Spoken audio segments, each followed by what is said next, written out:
नमस्कार. मी सतीश कुलकर्णी. ₹10 वाचवताना किंवा ₹10चा विचार करताना ₹30,000 दंड झाला, ही घटना मी स्वतः माझ्या डोळ्यांनी पाहिलेली आहे. पिठापुरून काही भाविक मुंबई पुण्याकडे चाललेले होते. सोलापूरला काही भगिनी आपल्या परीने भाविकांना चांगल्यातला चांगला आणि कमी खर्चात डबा देण्याचा प्रयत्न करतात. माझ्या डब्यामध्ये 31 भक्तांचा ग्रुप होता आणि त्यांनी या कुटुंबाशी संपर्क साधला आणि त्यांनी सांगितलं की आम्हाला डबा हवा आहे.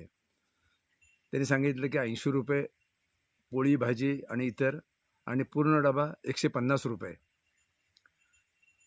खरं तर ₹80 ही किंमत योग्य आहे, कारण रिकामा डबा ₹10, आणून द्यायला ₹20, ₹30 इथंच जातात. ₹50मध्ये तुम्हाला 2 चपाती, भाजी, सॅलेड, लोणचं किंवा चटणी आणि विशेष म्हणजे पूर्ण शाकाहारी डबा तुम्हाला रेल्वेच्या डब्याजवळ आपल्या सीटजवळ ते आणून देतात. लांब अंतरावून यावं लागतं, परंतु हे सर्व श्रीपाद भक्त असल्यामुळं शक्यतो पैशाचा विचार करत नाही. सकाळी 7:00-7:30ची घटना की या आलेल्या ग्रुपमधील काहींना जेवण करायचं होतं साधारण संध्याकाळचं, म्हणून त्यांनी या कुटुंबाला ऑर्डर देण्याचा प्रयत्न केला. किमतीचं देवाणघेवाण चर्चा सुरू झाली आणि ह्या ज्या ग्रुपचा लीडर होता आणि काही महिला होत्या, ते काही कमी करा म्हणून त्या नादातच होते. बघता बघता तास दीड तास गेला तरी त्यांचं डब्यासंदर्भात ठरेना. ते म्हणत होते 80 आम्हाला परवडत नाही. हे म्हटले आम्हाला 60ने द्या, 70ने द्या.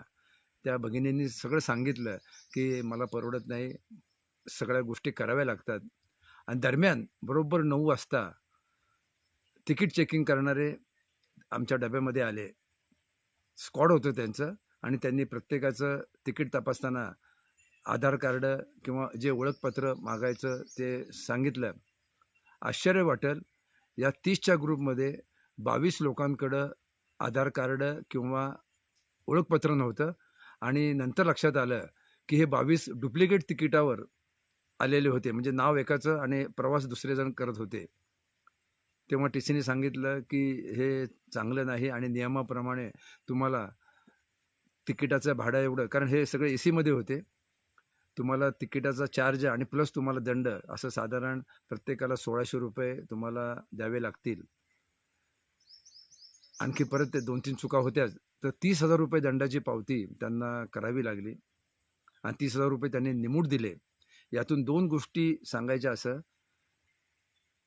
की एक तर असा देवाच्या दारात जाता येता असा प्रकार करू नये. आपण प्रामाणिक राहावं, दुसऱ्याच्या नावाने प्रवास करू नये. कुठेतरी आपण पकडलो जातो. ₹30,000 तर द्यावेच लागले. नाहीतर तो म्हटला तुम्हाला मला इथं उतरावं लागेल, नाहीतर तुम्हाला RPFच्या ताब्यात द्यावं लागेल. अखेर त्यांनी ₹30,000 भरले. दुसरं असं की आपण जेव्हा प्रवास करतो तो प्रामाणिकपणे करायलाच पाहिजे.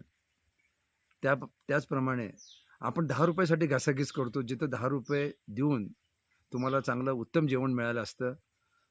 तुमचा प्रवासातला जो 4-5 दिवस तुम्ही फक्त आंध्रमध्ये भातच सेवन करता, तर इथं तुम्हाला सोलापूर रेल्वे स्टेशनला चांगलं जेवण मिळालं असतं, परंतु तडजोड होऊ शकली नाही. आणि मग कर्म आपलं काम करतं. कर्माने सांगितलं तुम्ही ₹10 वाचवायला जातायत, त्या भगिनीला काय मिळणार हा भाग वेगळा. परंतु तुम्ही स्वतःच्या जीवाला सुद्धा खात नाहीत, इथं चेंगटपणा करता आणि अखेर ₹30,000 त्यांना भरावे लागले. भाविकांनी पिठापूरला जाताना येताना खूप काळजी घ्यावी, कारण या 2 गाड्यांमध्ये कोणार्क आणि LTTला आता बरेच भाविक प्रवासी करतात. सोलापूरचं स्क्वॉडसुद्धा कडक आहे. काझीपेठ विजयवाड्याचं स्क्वॉडसुद्धा कडक आहे आणि त्यांना माहिती झालं आहे की बरेच भाविक फसवतात. त्यामुळं तुम्हाला त्रास होईल. तिकीट कन्फर्म असेल तरच जावा, तिकीट तुमच्या नावावर असेल तर जावा. हे ट्रॅव्हलवाले त्यांच्या नादामध्ये त्यांना काही 2 पैसे हवे असतात म्हणून दुसऱ्याच्या नावावर नेतात, परंतु ते धोकादायक आहे. अनेक नियम आता हल्ली रेल्वेने कडक केलेले आहेत. आपण प्रवासाचा मूड जाऊ नये असं वाटत असेल तर प्रामाणिकपणे प्रयत्न करावा आणि हे सगळं कर्म पाहतंय, देव पाहतायत की आपण चाललोय कुठं आणि असा खोटेपणा का करायचा. अशा अनेक घटना घडतात. मी जेव्हा प्रवासात असतो तेव्हा मला बऱ्याच गोष्टी मिळतात. बघायला मिळतात, परंतु हे रोजचं चाललेलं आहे. सोलापूर रेल्वे स्टेशनची परवा एक बातमी होती. सोलापूरच्या टीसींनी गेल्या वर्षात जवळ-जवळ 40 लाखाचा नाही क्षमस्व 1 कोटीचा दंड वसूल केला अशी बातमी होती वृत्तपत्रात. आता या 1 कोटीमध्ये पिठापूरला जाणारे पण असतील, तिरुपतीला जाणारे पण असतील किंवा अन्य कुठेही जाणारे असतील. पण हे योग्य वाटत नाही. श्रीपादांना हे आवडणार नाही. कर्म शिक्षा द्यायला तयार आहे. तेव्हा प्रवास करताना आनंदाने करायचा असेल तर खाण्याच्या बाबतीत कंजूसपणा करू नका. चांगलं खायला मिळतं, प्रामाणिकपणे जे शाकाहारी असतं ते मिळतं.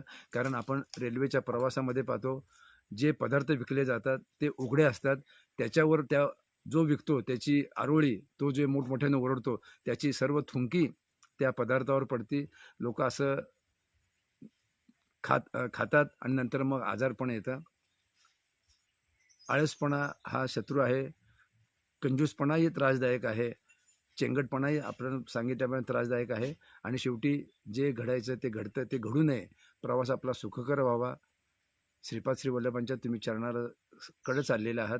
त्यांनाही जरा आपले भक्त चांगल्या प्रकारे चांगल्या वागणुकीने आले तर त्यांनाही बरं वाटेल, तुम्हालाही बरं वाटेल. आणि जो 4-5 दिवसाचा प्रवास आहे तो तुम्हाला आनंदाने केल्यासारखा वाटेल आणि तुमची यात्रा सफल होईल. तुमच्या इथून पुढं जे भाविक यात्रा करतील त्यांनी थोडं सावध राहावं, सावधान राहावं आणि आपल्या प्रवासात आनंद कायम घ्यावा अशी अपेक्षा व्यक्त करतो. नमस्कार.